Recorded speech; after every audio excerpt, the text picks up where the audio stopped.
Okay, boys. Assalamu alaikum. How are you? I am fine, thank you. And you? So today again you are going to learn another point. Are you ready? Yes. So last class এ তোমরা কি শিখেছো? Fan দিয়ে শব্দ শিখেছো। Can মানে কি বলো তো? পারা। আচ্ছা, যদি অতীতে কিছু হতো তাহলে সেটা কি তোমরা কি বলতে পারতাম, তাই না? তাহলে ওটা কি হয়ে যাবে বলো তো? গুড। গুড মানে কি? পারতাম। তাহলে তোমরা আজকে শিখবে এবং প্র্যাকটিস করবে পারতাম তারপর খুদ দিয়ে বাক্য তৈরি করা এবং বলা। রেডি? Yes, sir. সবাই রেডি তো? Yes. Good.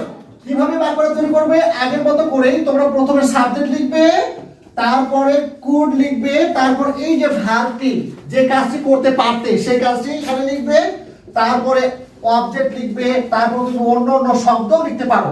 বুঝতে পেরেছো? যেমন মনে করো সে খেতে পারতো, এটা যদি বাক্য বলো খেতে পারতো, তাহলে কি পাস্ট হয়ে গেল না? জি স্যার। কি হলো? পাস্ট হয়ে গেছে। জি স্যার। সে খেতে পারতো, তাহলে এটা ইংলিশে কি হবে বলো তো? He could eat. আচ্ছা, তোমরা যদি বাক্যটিকে আরো বড় করতে চাও, যেমন সে ভাত খেতে পারতো, কি খেতে পারতো? ভাত খেতে পারতো, তাহলে কি হবে এবার?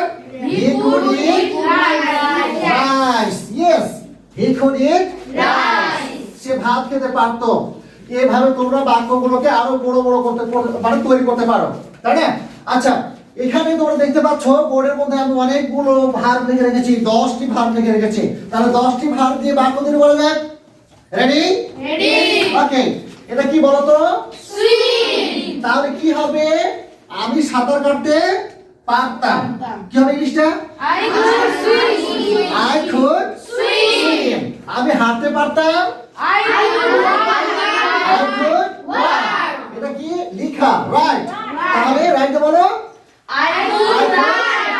রাইট। এটা কি? রিড মানে কি? তাহলে বাক্য তৈরি করো। I could সে পড়তে পারতো, কি হবে তাহলে? Good. He could read. এটা ওর কি? প্লে মানে কি?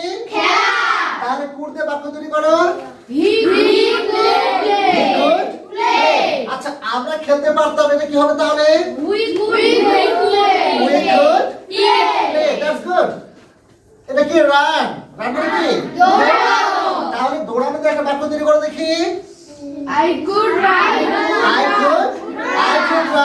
আচ্ছা, লোকটি দৌড়াতে পারতো, এটা কি হবে তাহলে?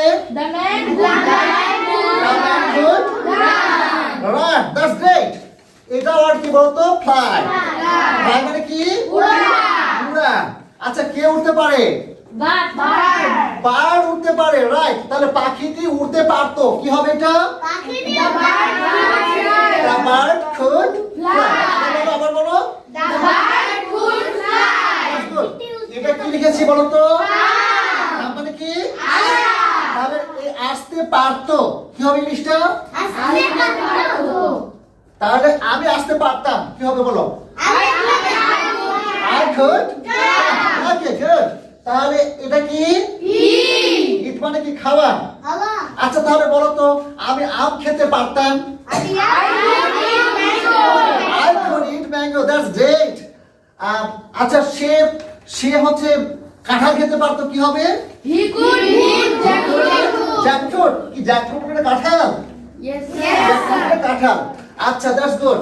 আচ্ছা, আমরা পিকনিক খেতে পারতাম, এটা কি হবে?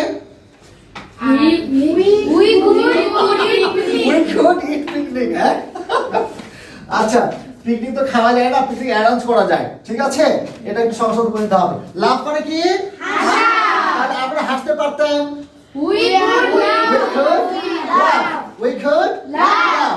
তাহলে এইভাবে তোমরা অসংখ্য বাক্য করে তৈরি করবে। তাহলে আমরা অনুশীলন করতে পারতাম, কি হবে?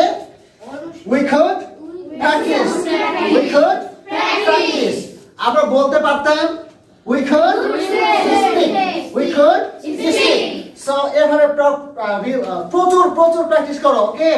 আর তোমরা ইংলিশ বলতে ফ্লুয়েন্ট হয়ে যাবা, লিখতে ফ্লুয়েন্ট হয়ে যাবা এবং প্র্যাকটিস অব্যাহত রাখবা। Thank you. Bye.